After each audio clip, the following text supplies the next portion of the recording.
हरिओम तत्सत। जन्म कुंडली विश्लेषण। यह सिंह लग्न की कुंडली है। सबसे पहले सूर्य से फलादेश प्रारंभ करते हैं। सूर्य इस कुंडली में लग्नेश है और यह षष्ठ भाव में चले गए, रोग एवं शत्रु के घर में, और राहु एवं शनि से पीड़ित हो गए। यह दो ग्रह से ही सूर्य पीड़ित होते हैं। तो षष्ठ भाव में रोग के घर में जाकर और पीड़ित होने के कारण शारीरिक स्वास्थ्य, सौंदर्य एवं जीवन की उन्नति में कठिनाई एवं परेशानियों का सामना करना पड़ता है। जीवन में उन्नति भी सही प्रकार से नहीं हो पाती है। इसलिए ऐसी स्थिति में सूर्य का मंत्र जाप इत्यादि करें। और अभी छोटे बच्चे हैं तो आप उन्हें जल अर्पित करना सिखाएं, तांबे का छल्ला धारण करवा सकते हैं, और भी उसमें कुछ उपाय बताए गए हैं आपको कुंडली में, वह सब करें। और राहु और शनि से संबंधित दान एवं उपाय उसके हाथों से टच करके करवाना अभी से प्रारंभ करें। चंद्रमा के विषय में चर्चा करते हैं। तो चंद्रमा इस कुंडली में द्वादश भाव के स्वामी है, और सूर्य और चंद्रमा दोनों का हमारे जीवन में बहुत ज्यादा महत्व है। सूर्य और चंद्रमा अगर अकारक भी हो तो उन्हें कमजोर और पीड़ित नहीं होना चाहिए, और यदि लग्नेश होकर पीड़ित हो जाए तो बहुत ज्यादा परेशानी होती है। तो चंद्रमा जो है देखिए, वह भी सूर्य के साथ चले गए। सूर्य और चंद्रमा जब एक साथ होते हैं तो यह भी जीवन की उन्नति के लिए अच्छा योग नहीं होता है, यानी अमावस्या का जन्म होता है। तो चंद्रमा भी जो है वो शनि और राहु से पीड़ित हो गए, तो जिसके कारण स्वास्थ्य से संबंधित भी परेशानी होती है। और ऐसे व्यक्ति को जब लग्नेश और चंद्रमा दोनों ही पीड़ित हो गए तो ऐसे योग में बालारिष्ट योग बन जाता है, यानी 12 वर्ष तक बच्चों को स्वास्थ्य से संबंधित परेशानी होने की बहुत ज़्यादा संभावना रहती है। तो ऐसे में सावधान रहना चाहिए, विशेषकर स्वास्थ्य एवं आयु के संबंध में परेशानी के योग बन जाते हैं।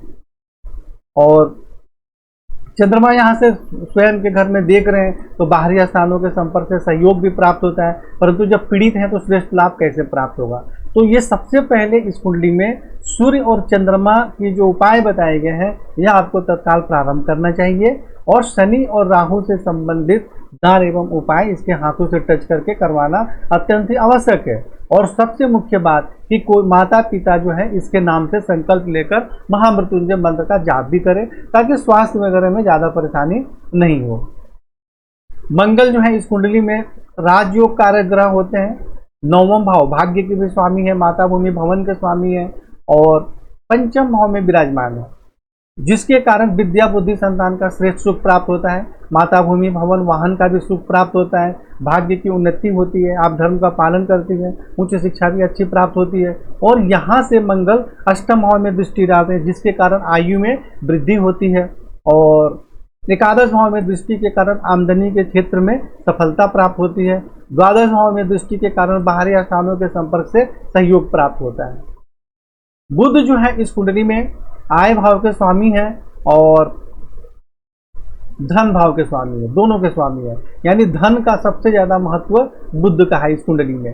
तो आमदनी के भी स्वामी बुध और धन के संग्रह के भी स्वामी बुध। और ये कहाँ चले गए? कर्ज के घर में, देखिए यहाँ चले गए, और बिल्कुल कमजोर है, 1 अंश के वक्री है। तो वक्री होने का मतलब कि ऐसा नहीं कि 15 डिग्री के हो जाएंगे, 4-5 अंश के बराबर फल माना जाएगा।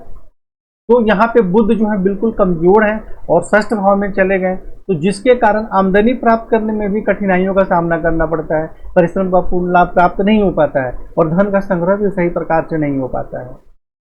तो इसलिए यहाँ पे बुध जो है इसका मंत्र जाप करना चाहिए, प्रबल करना चाहिए। ऐसे व्यक्ति को लक्ष्मी मंत्र का जाप लगातार करना चाहिए, और किसी को भी उधार पैसा नहीं देना चाहिए, वरना मिलने में बहुत ज़्यादा कठिनाई होती है। परंतु अभी तो यह बच्ची है, तो इसलिए यह उपाय जब ये बड़े हो जाए तो बुध का उपाय अभी करवाना जरूरी नहीं है, लेकिन जब बच्चे बड़े हो जाएं, 15-16 साल के हो जाएं, तो उस समय बुध का उपाय पहले से ही प्रारंभ कर देना चाहिए कि आगे जीवन में धन से संबंधित समस्या न हो। अभी तो सूर्य चंद्रमा और शनि राहु का उपाय सबसे पहले करना जरूरी है।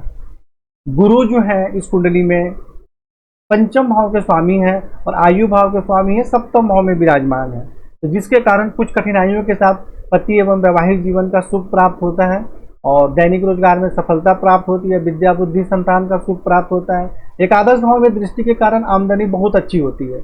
लग्न में दृष्टि के कारण शारीरिक स्वास्थ्य, सौंदर्य, सम्मान एवं प्रतिष्ठा में वृद्धि होती है। तृतीय भाव में दृष्टि के कारण पराक्रम में वृद्धि होती है, भाई बहन का सुख भी प्राप्त होता है। अब यहाँ देख लीजिए, इसीलिए एक ही ग्रह के फलादेश को आखिरी निर्णय नहीं मानना चाहिए। जैसा कि सूर्य और चंद्रमा के विषय में मैंने क्या बताया कि यह राहु और शनि से पीड़ित है तो स्वास्थ्य से संबंधित बहुत ज़्यादा परेशानी करेंगे, परंतु गुरु यहाँ लग्न में दृष्टि डालकर क्या कर रहे हैं, वो सपोर्ट कर रहे हैं, स्वास्थ्य एवं जीवन की उन्नति में सफलता दिला रहे हैं।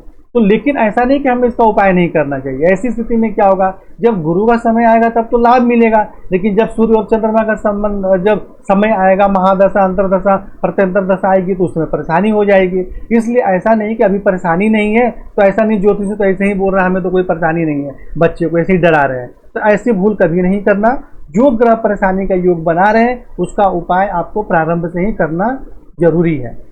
जैसा कि मैंने बुध के विषय में बताया, आमदनी सही प्रकार से नहीं होती है, परंतु गुरु का फलादेश क्या बताया, आमदनी बहुत अच्छी होती है।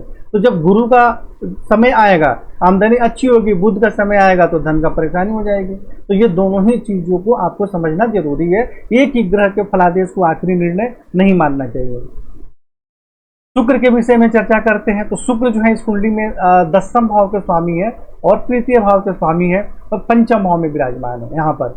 और मंगल के साथ, मंगल सबसे राजयोग कारक ग्रह है, उसके साथ शुक्र विराजमान है और यहाँ पर 9वें और 10वें भाव का जो है यहाँ पे संबंध बन रहा है। इसे 10वें भाव के स्वामी शुक्र है और 9वें भाव के स्वामी जो है वो मंगल है और दोनों यहाँ बैठ गए। तो जब कहीं किसी शुभ भाव में दशमेश एवं नौमेश एक जगह विराजमान हो जाते हैं तो यह एक तरह से राजयोग होता है। एक तरह से क्या, इसी को राजयोग बोला जाता है। तो जिसके कारण विद्या बुद्धि संतान का सुख प्राप्त होता है, पिता राज रोजगार के क्षेत्र में सुख सम्मान एवं सफलता प्राप्त होती है और पराक्रम में वृद्धि होती है, भाई बहन का सुख प्राप्त होता है। एकादश भाव में दृष्टि के कारण आमदनी भी बहुत अच्छी होती है। शनि के विषय में चर्चा करते हैं। तो शनि इस कुंडली में जो है वह 7वें भाव के स्वामी है, मतलब पति एवं वैवाहिक जीवन के स्वामी है, रोग एवं शत्रु के स्वामी है, खुद के घर में विराजमान है। और चलित कुंडली में शनि कहाँ है, 7वें भाव में विराजमान है। तो यहाँ खुद के घर में तो विराजमान है, परंतु यह सूर्य और चंद्रमा के साथ विराजमान है जिसको कि पीड़ित कर रहे हैं। तो जिसके कारण शारीरिक स्वास्थ्य, सौंदर्य, जीवन की उन्नति में कठिनाई एवं परेशानी भी होती है और पेट में भी किसी प्रकार की समस्या होने की संभावना रह जाती है। शत्रु पक्ष से भी परेशानी होती है, फिर उसके बाद सफलता प्राप्त होती है।